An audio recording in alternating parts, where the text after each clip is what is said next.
Are you ready to get serious about building content sites and building a profitable business online? Welcome to the Niche Website Builders Podcast. We bring you the latest field-tested tips, tricks, and strategies for building a profitable online asset. We interview industry experts, share customer success stories, and reveal our own experiences working on hundreds of sites to inspire and motivate you to make something happen. Let's do this.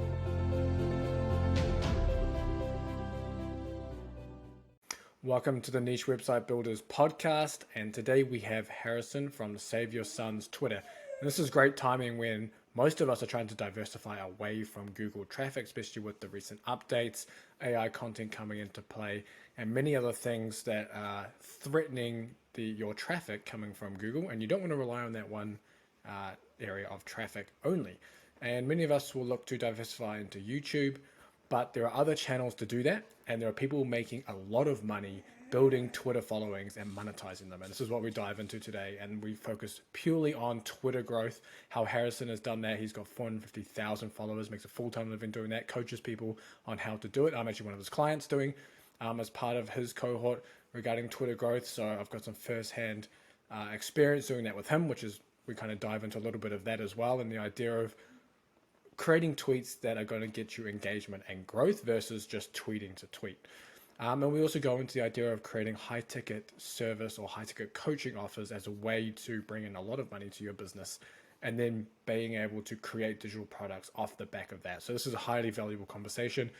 I'm hoping that it starts to turn some wheels in your head of where you can take your niche website and not just rely on display ad affiliate marketing as the monetization, but actually having something more tangible, more of a brand presence, and more of, I guess, a trusted brand on social media and on all platforms. So sit back and enjoy. This episode is brought to you by Niche Website Builders, an agency dedicated to helping people just like you build profitable content sites. Niche Website Builders are the hands-off content site marketing agency you always wished existed. It's run by content site marketers for content site marketers, and they help both investors and individuals alike build profitable online properties. They provide a fully outsourced approach to content creation, link building, and done-for-you website builds, the same approach they use on their own six-figure portfolios. For example, their content packages come with a proprietary keyword research process, are written by in-house native English speakers, formatted using templates proven to convert, and uploaded to WordPress with affiliate links added so that all you need to do is hit the publish button. Check them out at nichewebsite.builders/show. That's nichewebsite.builders/show and fill out the form to get coupon codes for 10% more content or a 10% discount on links with your first order sent right to your inbox. All right, welcome to the Niche Website Builders Podcast. Today we have Harrison, Save Your Sons. We don't have his last name here. We have his partly anonymous, what would we call it? I guess we call it your Twitter name or something, like your business name as your last name today. But this is Harrison's first time, I guess. You mentioned the first time showing your face on a podcast or at least on something? I think so. I've done a lot of podcasts, and I believe this is the actual true face docs. So you got a big scoop here, James. This is a big deal. Now I started the account that the brand that I run as a brand, as a quote unquote anonymous brand, but it was never like the true intention was to be anonymous. That was never my intention forever. And with my clients and stuff, obviously we get on calls like this all the time. But yeah, finally getting around to showing the world who's behind it all. No, perfect. I mean, I think this episode it's perfect timing, I think, with most people in the niche website space who are looking to build their websites and kind of rely on Google traffic and their kind of monetization strategies around affiliate marketing, display ads. And obviously now with the frequent Google updates, AI content and ChatGPT and hitting the market, and people trying to find a way to essentially create a moat around their brands or to create, I guess, websites and businesses that are more stable than relying on one source of traffic. And most people will go towards, hey, let's start creating YouTube videos and start going down that route, which is all well and good. But there are other ways to do it. And you've done an amazing job of leveraging social media, especially Twitter, and leveraging services as well on top of that, and communities, which I really, really like. And I think it's going to be really valuable for the listeners here too, if they're looking to expand their sites. But maybe just to start, Harrison, you want to maybe give a brief background about yourself and kind of what you're doing, and we'll dive straight into it. Yeah, man, definitely. And thank you for having me. I don't think I said that yet, but I'm really excited to chat. And James and I go way back. We've known each other for, I don't know, a couple of years now. And sure. through the community that's attached to my Save Your Sons brand on Twitter and Instagram. So I started Save Your Sons back in 2020, and it was shortly after our first son was born. And it was like right in the middle of COVID, and everyone was on lockdown, and I was at my 9-to-5 job, and I knew our little boy was coming. And so what I did was, I think we talked about this too, James. When you're a dad, when you're having your first kid, your wife will go into what we call like a nesting mode, and she wants to get the nursery right. She wants to get the nursery painted, get the crib assembled, and she's got shopping lists for you. And you're like, all right, let's get everything ready. And what I realized was I felt something similar to that too. I think men feel something similar to that too. And for me, my male nesting instinct manifested itself as I want to do something for my boy who's about to be here that he has that can begin the foundation of the legacy that I want to leave for him. And what that looked like for me was I wanted to write down all of these things that were really important to me as a young man that helped me develop and grow into the man that I am today, in case something ever happened to me, in case I wasn't around, in case, God forbid something happened and I couldn't raise him the way that I wanted to. I wanted him to have something from me that he could go back to when those times are hard for a young man in his late teens, early 20s, and he's trying to discover who he is. And so I started just writing that stuff down. And somewhere along the way, I had this thought, because we were all locked down on COVID, and at my company, we were all working from home, and it was really kind of, I had some free time. And I thought, maybe if this stuff will help him, it'll help other guys too. And so I in earnest fired up a Twitter account in August of 2020 and just started sharing the same kind of stuff, the same stuff that mattered to me as a young man and helped me develop myself and helped me find a purpose that I needed to be fulfilled, and just started sharing it. And it caught on with a lot of people really, really quickly. And I think it shows that that's a message that's missing from our society pretty significantly. The fact that so many people wanted to read it and wanted to share it and wanted to participate in it. And so that was in 2020. And as of right now, I've expanded that brand into Instagram, Facebook, TikTok, email, and we're all summed up. There's just shy of, I think, 700,000 followers of the Save Your Sons brand across different platforms. And it's like I said, it speaks to, this is something people want to hear. This is something people want to talk about. We aren't talking about this stuff enough as a society, and really it's only been a little over 2 years, and there's a ton of stuff that I want to do and a ton of directions I want to take this in.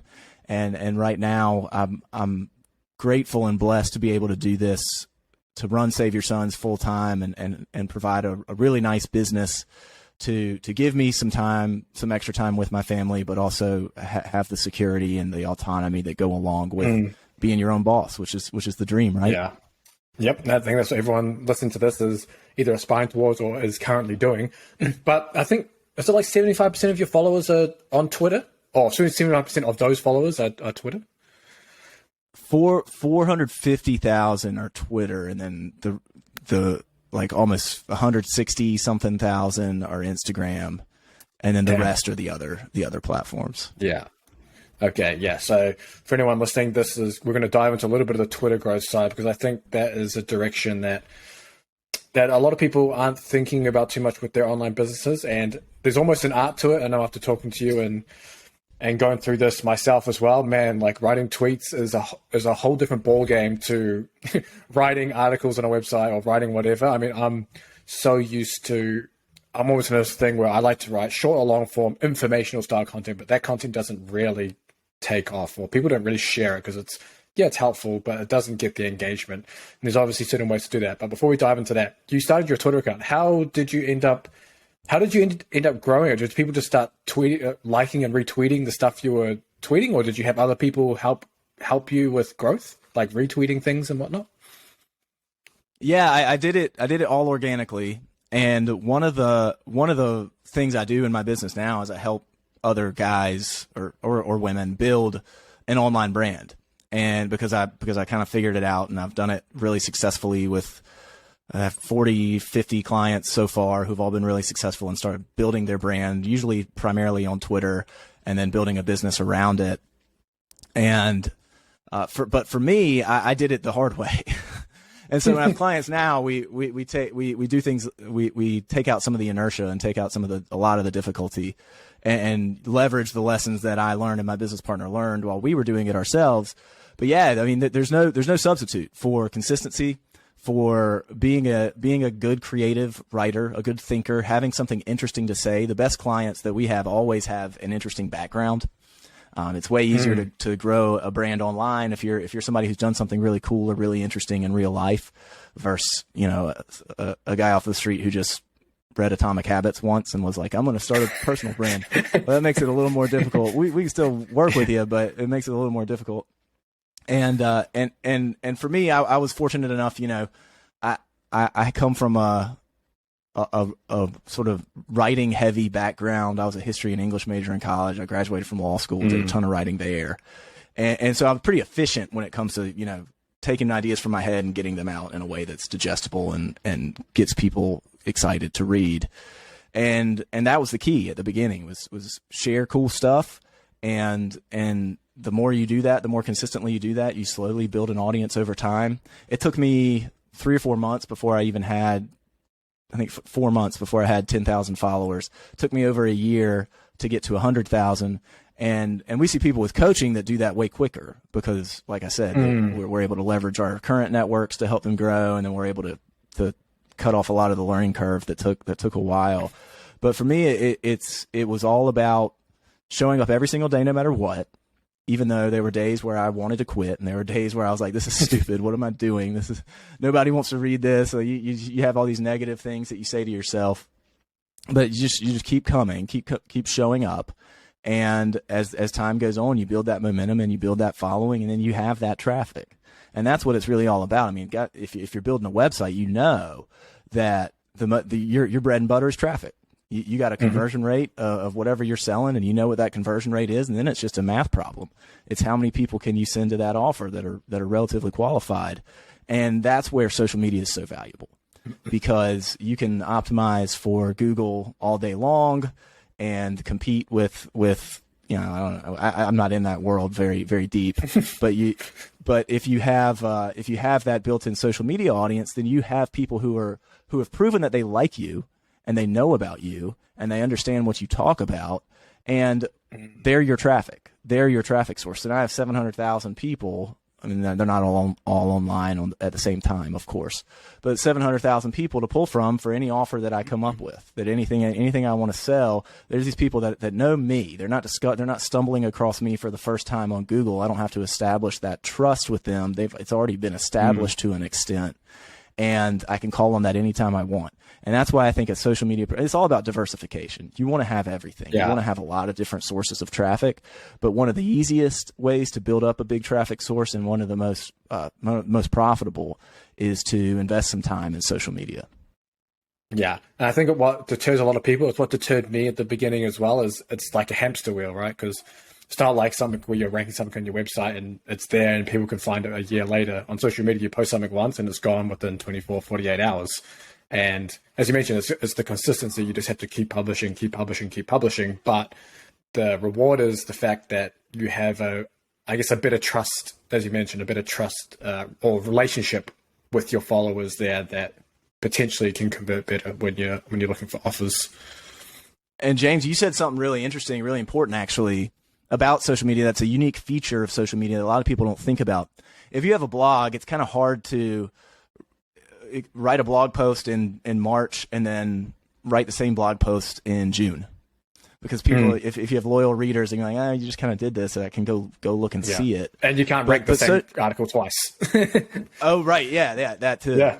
but social media doesn't work that way. In fact, one of the things that I do it's not even a secret. It's a smart way to approach content creation is if something worked a few months ago or a year ago, I have a saved search in my Twitter where it's like, what did I tweet this day 3 years ago or 2 years ago? And I'll go back and look and I'll see what was the things that resonated, and then I'll update it or I'll reuse it. I'll take it back, make it fresh for today. And so the idea of having something that is evergreen is a little different on social media because there's something that worked a few months ago or 6 months ago, it's going to work again. And people have such short attention spans, and they've consumed so much content from the last time that you posted this. They're not going to remember. They're not going to call you, but like, you posted this already. And even if they do, I say, well, okay, have you ever seen the same ad from Coca-Cola twice? Yeah, of course you have.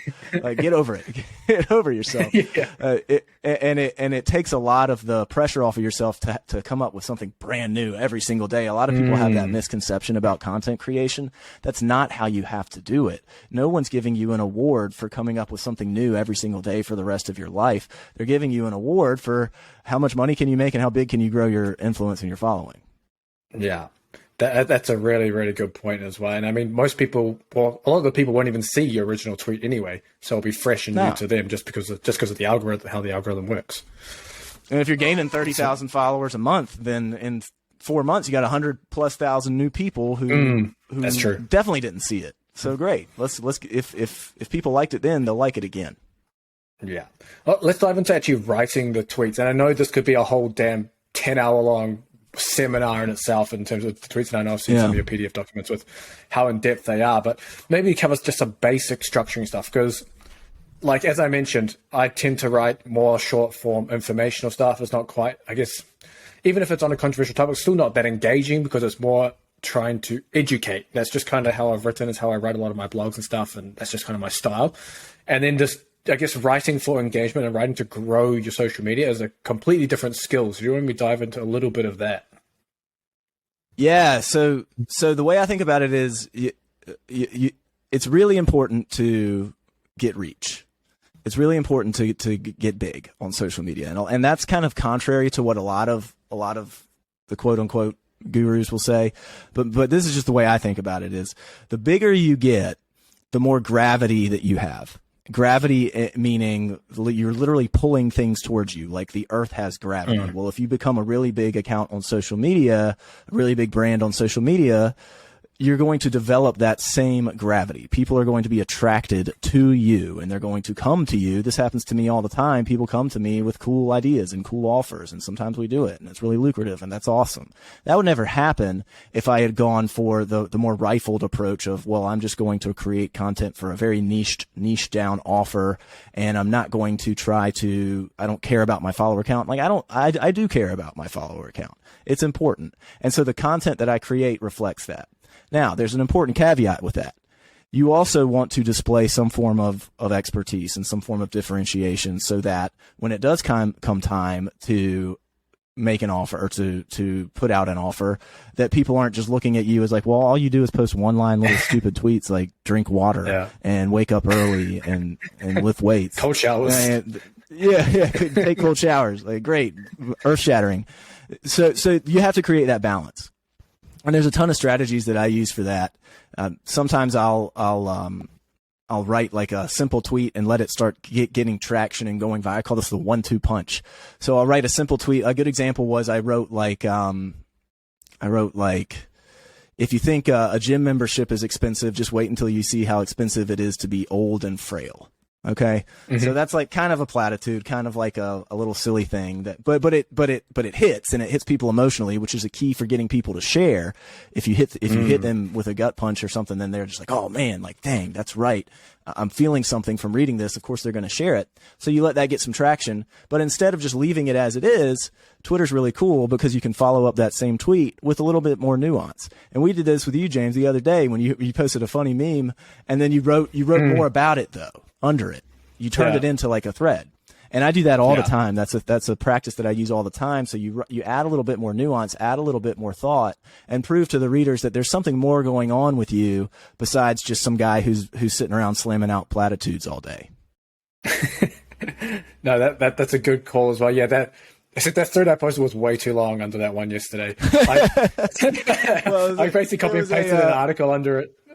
Yeah. You know, it's a learning experience. Yeah, a learning curve because I'm a Twitter noob as well. But I mean, it's funny because you can really push buttons as well on social media. I mean, yesterday and a couple of days ago, pushed a lot of buttons around the trans debate, I guess, in sport, and I've written about it quite a bit and kind of broken down the science around it. But people just take a huge emotional response, and you don't even have to give a point of view.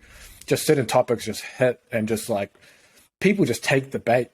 I guess you call it engagement bait, right? People just take the bait and just start going hard in the comments, and you just get more and more reach. But I guess, is there any advice for someone who's maybe getting into, I guess, writing Twitter or social media around controversial topics? Like maybe they don't want to have to deal with comments and stuff like that. Are you just better just to avoid things like that, or are these kind of necessary to kind of dive into to really get growth? Well, my personal philosophy on that, and I'm obviously in a space that lends itself to a little bit more controversy. I mean, anytime, this is sad, but anytime somebody talks to men exclusively, which I kind of do now, a lot of the stuff I say can apply to men and women, but okay. Yeah. But I'm here talking to men because that's what I know, that's what I am, that's what I've experienced, and that's who I'm able to help the most. So I'm talking to men, and anytime you do that, it can lend itself to more divisiveness and more polarization, and people say, well, why are you excluding women? I'm not consciously excluding women. I'm one of the few people who is unabashedly saying this is a message for men, and that's okay. It's okay that men talk to each other by themselves. That's okay. It shouldn't be controversial. But that said, I actually do consciously avoid inflammatory stuff. Because it's not worth the energy. Because, like I'm sure you've seen, James, like if you do say something inflammatory, even if you know it's true, and even if it's a firmly held conviction that you have, you're gonna invite furious, angry debate under your content, and I don't have time for that. I don't have time for that. It's an energy drain. I'm busy. I got 2 kids. I got a business to run. I don't have time to worry about people mouthing off under my stuff. So that's one of the reasons I avoid it. The other reason I avoid it is, what's the point? Like, I could go out and say something real spicy and controversial to what? To like prove that I'm edgy, and like to like make this small fraction of my audience who think that way be like, yeah, it's awesome. Like, it doesn't move the needle for me. And so I say what I believe. I say what I think is important, and I say what I think needs to be said, but I don't go out and try to be controversial just for the sake of being controversial. Yeah. The other thing to remember is at the end of the day, I don't own my Twitter account. I don't own those Twitter followers. I own the traffic now. I'm borrowing the traffic, which is really important and really valuable, but it can be gone in a finger snap. It can all be gone in a finger snap. I'm very aware of that, and everyone who's on social media is very aware of that. So why would I intentionally antagonize the people who make those decisions? I'm not going to go out of my way to antagonize those people, because it would be a foolish thing to do from a business perspective. Yeah, and I guess sending them to email us is one way to kind of, I guess, safeguard yourself at least a little bit, so you can kind of own some of those followers too. But I know what you mean about the controversy stuff. Like, I found that if you post in a way where you don't spell everything out for the person who's reading it, so you kind of leave it for their interpretation. So you don't have to be intentionally controversial, but you just don't want to, I guess, you don't want to give all the information of what it is. So, for example, the other day I posted a picture of a woman doing jump squats, and she was doing it with her arms going the wrong way. You know how people do it? When they jump, their arms go down, and then when they land, their arms come up, which is like the opposite way when you're supposed to jump. Right. And I posted that, and I go, if you're doing jumps like this, you need to stop. So I didn't say what was the problem on that picture. And so people kind of understood what I was talking about. But then one lady comes in, was talking about how, well, I'm objectifying women, and just went full Karen on the post, right? And so I just replied, waiting for you to post where we objectify women. And then people just came into the comments and started ripping her too. And then, like, that post is still getting likes and everything, because this person came in trying to interpret it the way she thought it was basically what we were trying to say, even though it was more about the actual exercise being performed. So just small things like that seem to help with engagement. I don't know if that's a strategy that you employ or use, or that someone could use. But yeah, it's something that I've found that at least just leaving it for the reader's interpretation versus trying to interpret it for them. Yeah, definitely. And it all, to me, what you're talking about, James, the reason that worked is it gets back to the reason that things go viral on social media in the first place. And this is something I spend a lot of time coaching people on and talking about a lot, is a lot of times people really misunderstand the algorithm, and they misunderstand how it actually works and what its actual function is. But at the end of the day, the most important function of the algorithm is that it's going to reward content and reward creators that get people addicted to the app.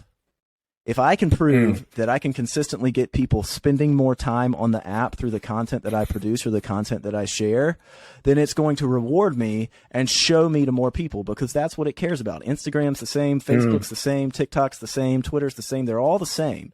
They reward content creators who prove time and time again consistently that what they produce equals more hours spent by users on the app.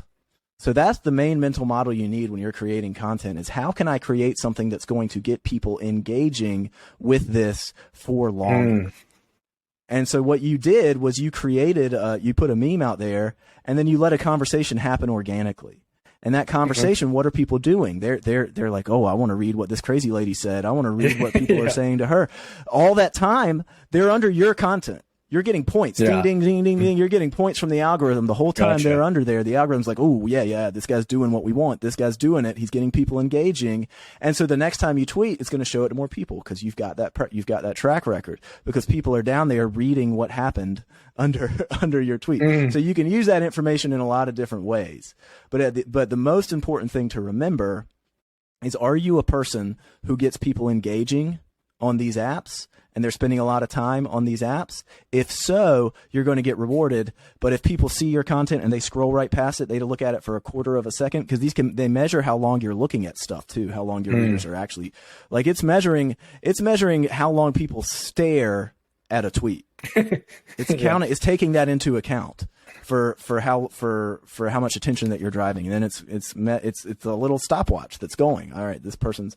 And on TikTok, you actually see it. Like, every post I make on TikTok, it'll say this drove 2,000 hours of views or whatever. YouTube's the same way, but they're all measuring that. So if you can be the person that is hogging up users' time, and they're spending their time engaging with you and not somebody else, then you're the one that's going to get rewarded for that. Yeah, that's a good call. And actually, before going back into some of the, I guess, tweet structures, I know you've looked at the Twitter algorithm they released. What are your thoughts on that? Yeah, I think a lot of people really misunderstood it. I read a lot of hot take threads, and I was like, none of this really passes the smell test for me. But I read one that was from like an actual coder, and it made a lot more sense, and really it validated everything that I already taught and already thought. And what matters most is engagement and time spent engaging. So on Twitter specifically, they assigned like point values to different engagement types, and people really attached to. They were like, well, a like is worth 30, which is what the release said. Like, okay, whatever that means. A like is worth 30, and a comment's only worth 1. And I'm sitting there saying, well, no, okay, that may be quote unquote true, whatever that means. But I've seen time and time again that a tweet that has 100 comments and 100 likes will get way more impressions and way more profile views than a tweet that has 1,000 likes and 5 comments. So comments far outperform when it comes to how far the reach of your content's going to get.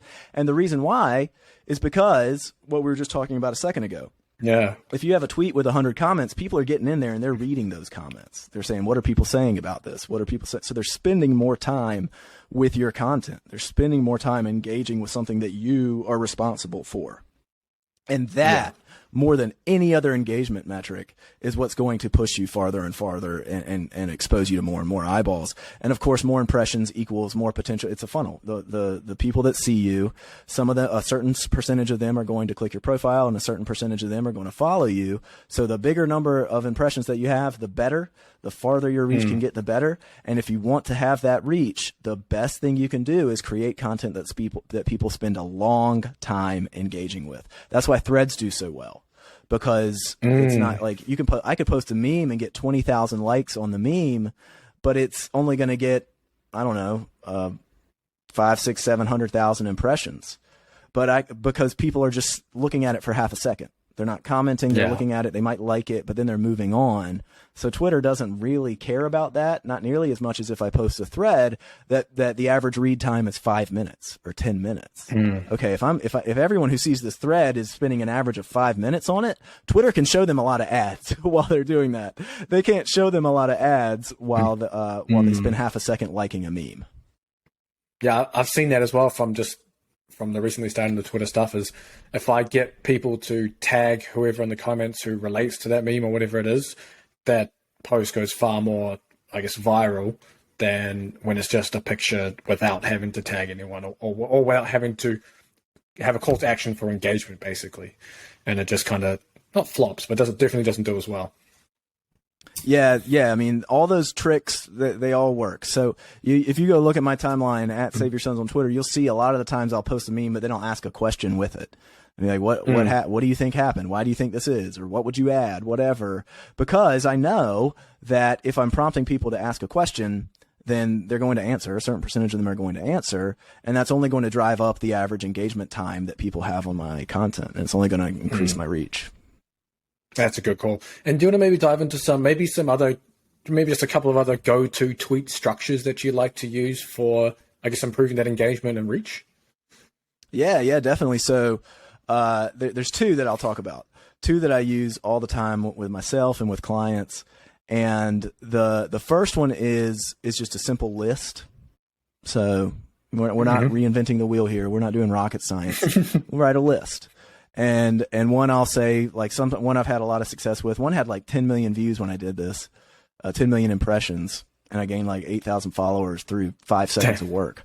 It was subjects that should be mandatory in public schools or something. And I just listed out, I remember that 10 or 15 subjects that I thought, you know, if you got to go to a public school, you should at least be teaching this stuff, like how to do insurance and how to change like tires. Taxes and stuff like that. Yeah, how to do your taxes and stuff like that. But then what I did at the end, which is really important, was I didn't just leave the list and like drop the mic. I made the list and I said, what am I missing? Or what would you add to this list? So you're inviting people to participate and share their own opinion, and people love doing that. If you can get people, like, if it's like the old how to win friends and influence people, people's favorite subject is themselves. Always 10 times out of 10. So if you can get people sharing their own opinion, they're talking about themselves when they're doing that, and they like that. So ask your audience their opinion. Do it frequently. And anytime I do a list, I ask them, what did I leave off? Or what would you add? What did I miss? Give me your opinion. And that creates comments. That drives comments, which drives engagement, which drives that average view time up, which only incentivizes the algorithm to push me farther and farther and farther. That's good. Did you say you have one more?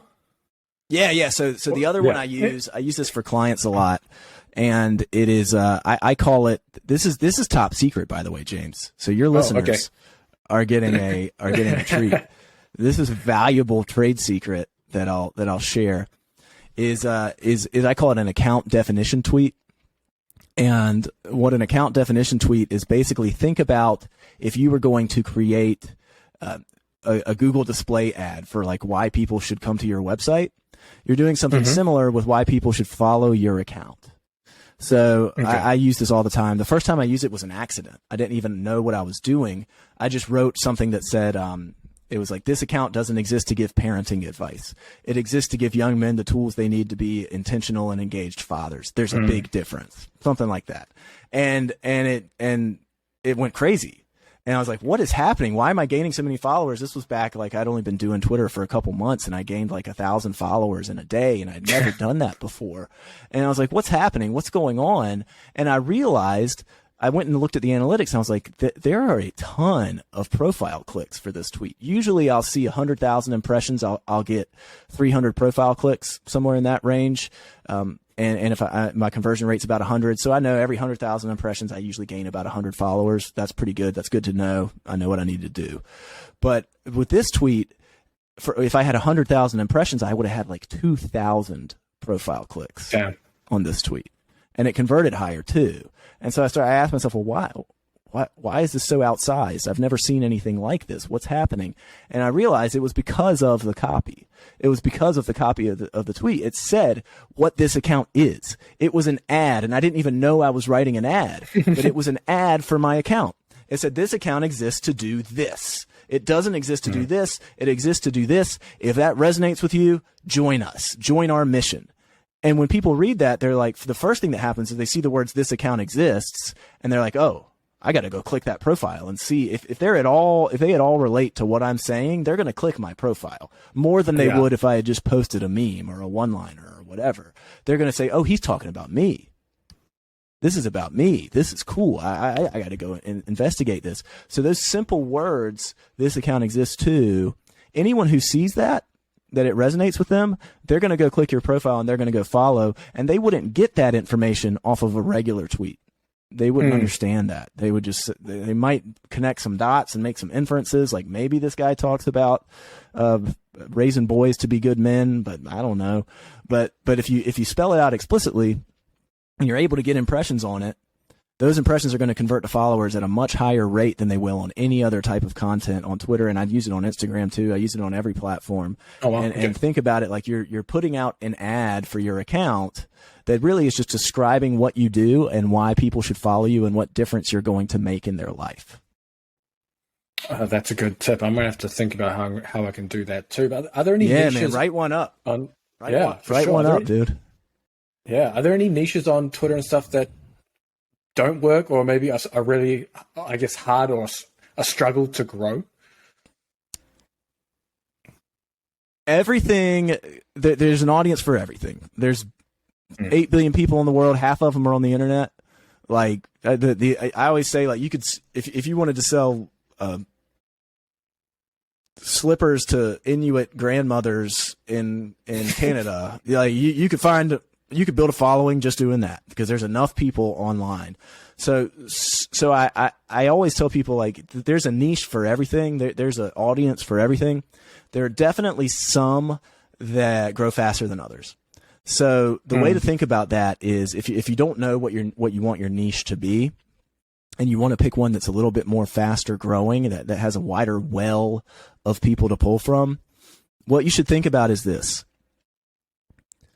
We are virtue signaling animals.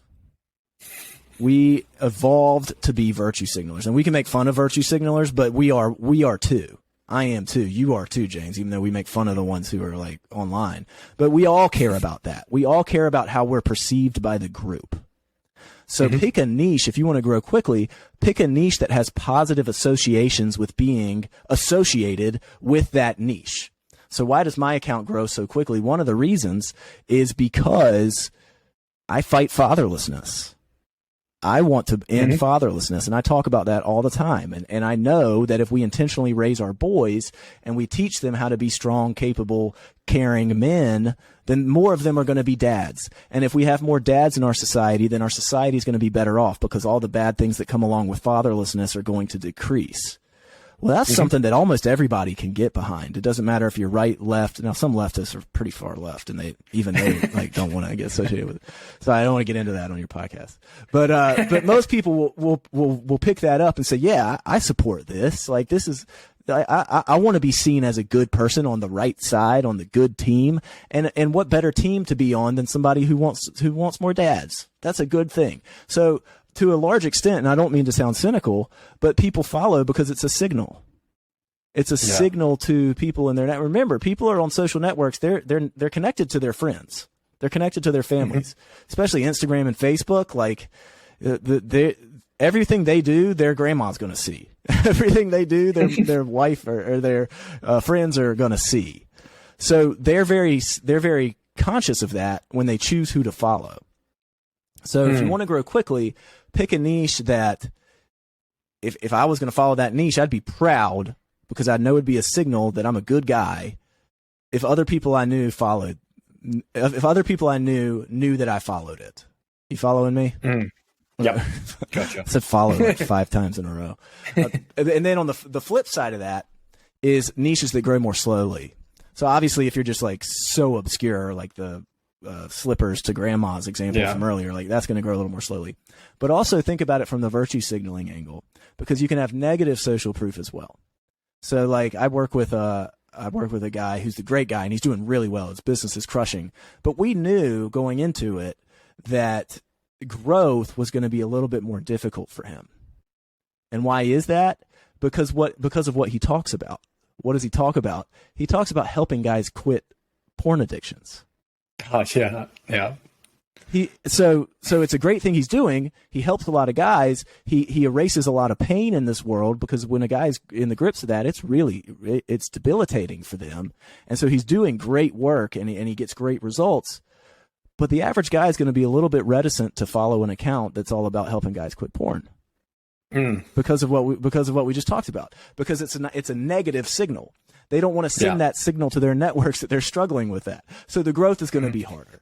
So if you don't know what your niche is, or you're just starting out and you want to emphasize rapid growth, pick a niche or pick a subject matter, or whatever you want to call it, that has positive associations in society.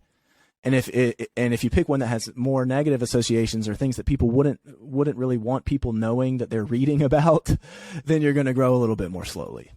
Yeah, nice. That's good advice too. And I want to know as well, how do you direct your followers to your offers? Because I know people, or if you post like links in your original tweets, you just get absolutely throttled and no one sees your stuff. So what are your tactics then for sending people to offers and converting? So I'm actually really fortunate. The majority of my income is inbound at this point, because I have such a track record with people. I do. People ask me like, what is the business? Because I don't really talk about the business that much, because I don't need to. No, I'm making like 4x what I used to make at my job, and I never have to market the business. All I market is the brand, which is fun, which is great. But it all comes from inbound, because I'll get good results for somebody and people will be like, how'd you grow so fast? How'd you make so much money? And I'll be like, oh, I worked with Harrison and I went through this program. And so the offers that I have, I do a little bit of ghostwriting. I have a small agency on the side that does that. A lot of coaching where I'll help guys build an audience and build a business around that audience. And then I do a retreat, like a business retreat that coaches people. It's for men, that coaches men on building a business, especially while you have a family and balancing all of that.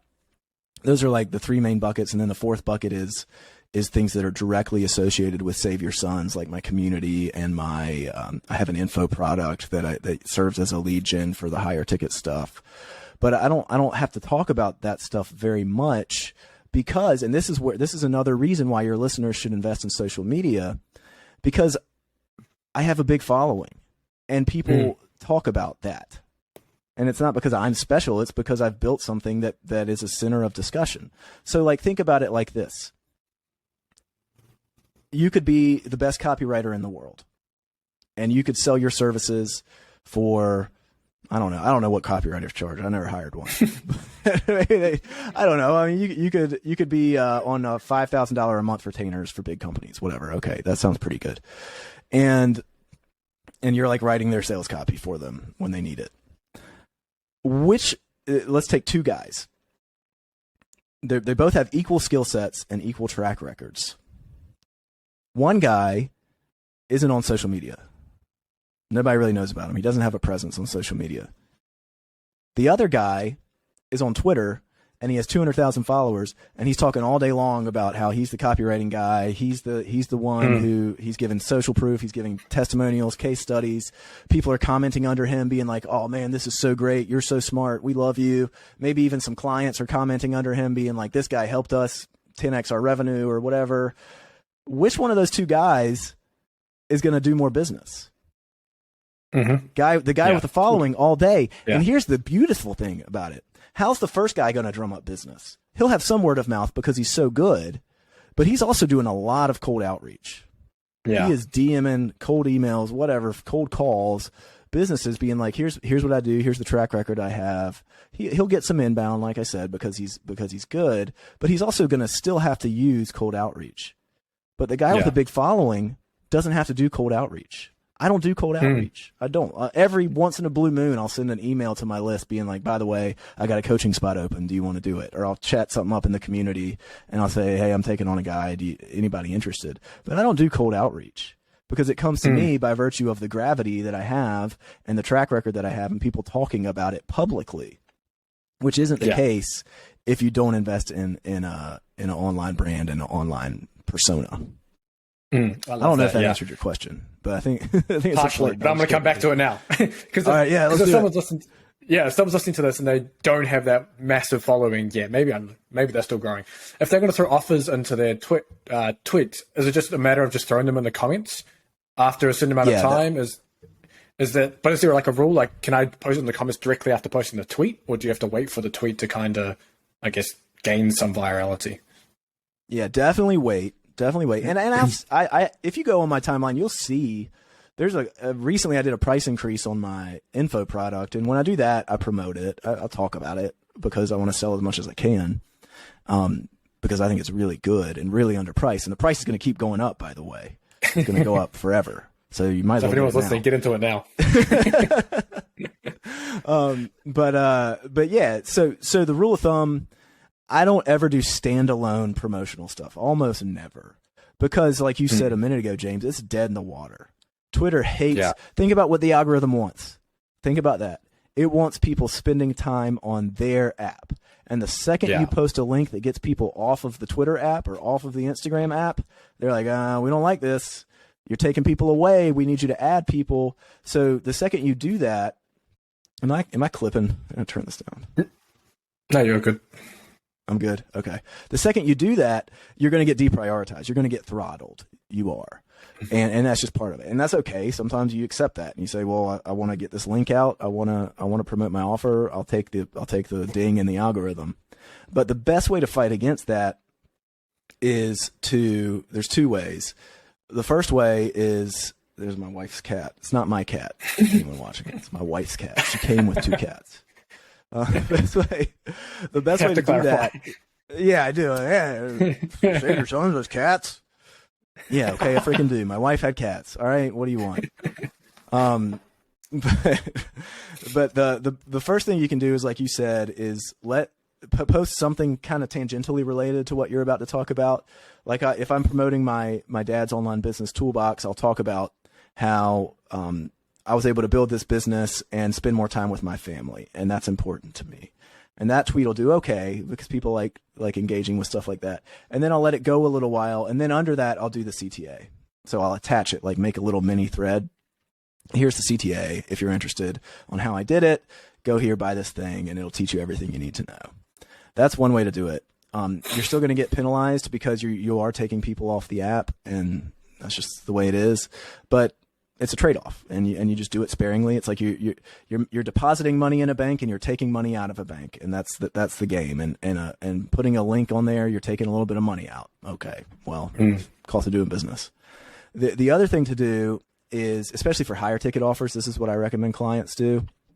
I work with a ton of fitness coaches, and the best results that they get are when they will put a CTA that doesn't take people off of Twitter, but instead directs people to DM them. So you wouldn't say, here's my CTA, go fill out my form on JotForm and go away from Twitter and fill out my form, and I'll be in touch if you qualify. You'll say, here's my CTA, send me a DM and we'll talk about whether you're qualified. And that way you're keeping people on Twitter. You're doing what Twitter cares about. You're doing what Twitter wants. You're keeping people on the app. You're just taking them from the timeline to the DMs. And so that way, coaches with $4,000 or $5,000 offers, that's the way to go. That in addition to email, but keep people on the app, send them to your DMs, and then you have a little conversation with them, and you ask them a few questions, and you say, hey, the guys that do this are usually XYZ. Is that you? The guys that have a lot of success doing this usually have these 3-4 things going on. Let me know, is that you? And you can qualify them a little bit, and then you say, okay, great, this sounds good. We should talk. Here's the link. Schedule a phone call, and I'll explain how everything works. Gotcha. And I love this topic of the high ticket service as well. I wanted to dive down this rabbit hole because I think most people get into the space kind of want the allure of the idea of passive income, right? They just want to kind of sit back, affiliate, display ad off things, just bring money in. They kind of not doing much else, but the high ticket, at least the services are a way, if you're not making much money in the beginning, to potentially skyrocket that income a little bit and bring in more where you can kind of reinvest in the business. And the amount of money people are charging for some of these high ticket offers that you were telling me about not too long ago, I couldn't believe it. Like, especially coming, I mean, you mentioned fitness coaches now, especially coming from that world where working professional sport, you don't even make that money. I mean, the salaries are dog shit when you work in professional sport. And just the idea that you could charge that much for something that what I would perceive as not that valuable, but for the person who's actually doing it is probably perceived as very high value because of the result or the outcome of what's happening. It's interesting. And I want you to dive into maybe how you can look to provide a high ticket offer, or how you can develop one, because I'm not as sure all niches can do it. I know you mentioned fitness. That's a relatively easy one to give an example of, but are there examples of other niches where they have high ticket offers and how you would develop them? Yeah, that's one of the things I do is I coach people on getting their offer right. And I did this backwards. I was the average frustrated guy who I was the guy you described, James. I wanted money I wanted to build once, sell 1,000 times. And that's great. And I still, to this day, I get more of a dopamine hit when I sell a $40 ebook than I do when I get a $10,000 Stripe deposit, because I know that the $40 ebook doesn't have any more work attached from me. But if somebody's paying me $10,000, I'm gonna be working my butt off for them. So it hits a little better when I know there's no work attached to it. But everybody who's starting online, this is my philosophy, should put together a high ticket offer first before they go and they try to create ebooks or try to create communities. And this isn't how everybody does it. This is just my philosophy. And the reason why is because when you are putting together your high ticket offer, it's easier. So I made the mistake early on of building a product without really talking to anybody to find out if people wanted it or not. And I built the whole product. I spent months on this thing, making it perfect without really even knowing if it would sell. And it sold a little bit, but not nearly as much as it should have, not nearly as much as it could have. And I had sunk hours and hours and hours and hours into this thing. And it was a total net on my effort. It was a waste of time. It was a money loser if you count in my time. But if you start with a high ticket offer, all you're doing is putting together 5 really simple things. A high ticket offer is just 5 things. And you can do that work in 5 minutes, 10 minutes. And then your job, instead of building out this big product or this big program, then your job is to go try and validate that high ticket offer by selling it in the DMs or on a phone call or whatever through your timeline. And if you can sell it, then you sell something for several $1,000s right off the bat. Then you go do the work. Then you say, okay, well, how am I actually going to deliver this thing? And then you do the work, but you already know it's validated. So it feels a lot better to do that work versus spending even more time than that building out this ebook course or whatever you're building that you aren't 100% sure that people even want in the first place. The right thing to do is build that high ticket offer first, try to sell that. And then this is the other piece. Once you've got so many clients that you can't take anymore, this is what I did when I finally got it right. We maxed out our coaching clients. We're usually full. Maybe there's a spot for one every month or two or whatever, but we're usually pretty full. Then I put together the things that people ask about, my clients that they have the most trouble with. I put that into an ebook, into an online course, because then I know it's validated. Because if I have 5 clients who are all asking me, how do I create my offer? Well, okay, that's something people want to learn about. Let me put that in my ebook, which I did. And so to get to the other answer to your question, James, how do you create an offer? A high ticket offer. I do think almost every niche can create one. Some niches have a way easier time than others, but the high ticket offer, like I said, has 5 parts. And this is you can go look at my course. I talk about this in there. There's 5 things that go into a high ticket offer. 1, the outcome. What are you doing for people? What do they get in exchange for their money? And the bigger and more measurable that outcome is, the better. the more people are thinking about this problem in the front of their mind every single time, every single second that they're awake, the more you're going to be able to charge for that.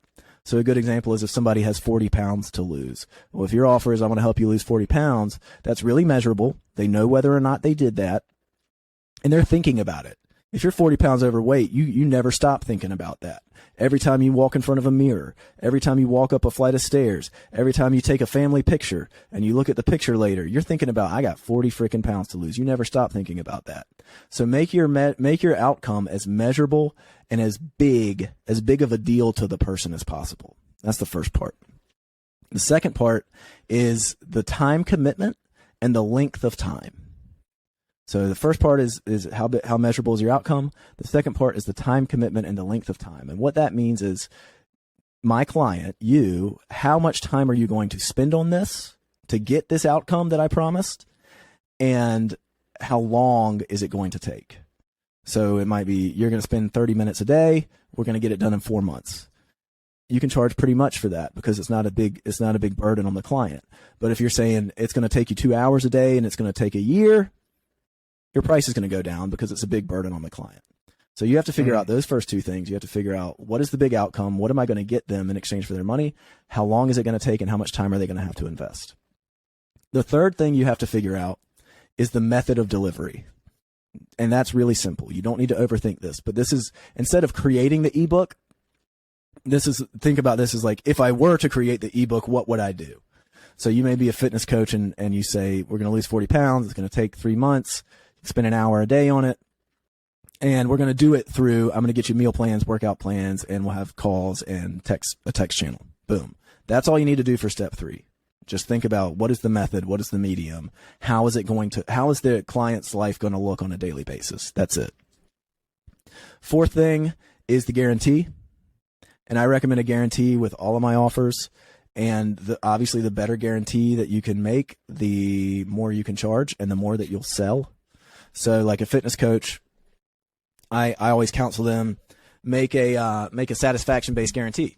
Like, you're going to be satisfied. If you're not satisfied for any reason, all you have to do is ask. Whether it's day 1 of us working together or our last day together, all you have to do is ask. I'll give you your money back. Boom. Nobody ever asks, by the way. Almost nobody asks. And figure out what your guarantee is and incorporate that into your offer. That's step 4. Another popular guarantee is like, if you don't get the result in the time that I said, then we'll just keep going until you get it, and you don't have to pay me anymore. Well, you got me as long as it takes. That's my favorite for a lot of the business coaching that I do, because it's easier to get the results for a business client than it is for a fitness client for a lot of different reasons. But I'm really like they literally just do what I say and they get the results we talk about. Whereas a fitness client, you usually have like all these emotional problems that they might be dealing with, and they have a lot of other baggage happening that it's a lot more on them. So I offer a different guarantee for business clients than I would for a fitness client. But whatever your guarantee is, the stronger you can make it, the more confident you can make the prospect in what you're doing and that their money is going to be safe with you and that it's a good investment. You can charge more, you'll close more. And then the fifth piece is just the price. What do you charge for that? And again, you can charge more for a really painful problem that has a really measurable outcome, that gets done in a really small amount of time, that requires a really small time commitment from the prospect, that has a really simple method of delivery, that has a really strong guarantee. Raise your price if that's what you got, versus if you got something that's a fuzzy problem, that isn't really that measurable, that isn't really that big of a deal. I'm going to help you get rid of the hiccups. Like, okay, you're not going to charge a lot for that. Nobody cares. But I'm going to help you quit porn forever. If you're addicted to porn, you'll pay a lot for that. So then you just measure your price based on how on the preceding 4 things and where they fall. Oh, I like that. That's hopefully some ammo for anyone listening as well. And I think we'll end the podcast on that note too, because hopefully people can take action on some of the things we talked about here. But where can people find and follow you, Harrison, and see what you're up to, see what you're doing on Twitter, Instagram, and all that? Twitter, send me a DM at Save Your Sons, just like it sounds, all one word on Twitter. I don't do email. That was a promise I made to myself when I left my 9 to 5. I hate email. I write emails. I write emails to my email list, but I don't respond to emails. I don't. End of story. My accountant and my lawyers don't like that, but that's what I do. But send me a DM. I do respond to DMs. So if you want to talk, send me a DM on Twitter at Save Your Sons. Instagram, save.your.sons, because somebody picked my username up before I started the account. Yeah, somebody got me. Oh, well. You can send me a message there. I don't check those quite as often as I check Twitter, but I still usually will see it. Same on TikTok, save.your.sons, and then Facebook at Save Your Sons, all one word. And you can. Perfect. I'll have links in my bios where you can go sign up for the email list, whatever else you want to do. Sweet, and I'll add those down in the description too. Thanks for coming on, Harrison. Appreciate it. Thanks for tuning in, and I hope you enjoyed the show. Don't forget to like and subscribe wherever you're listening. Until the next episode, goodbye.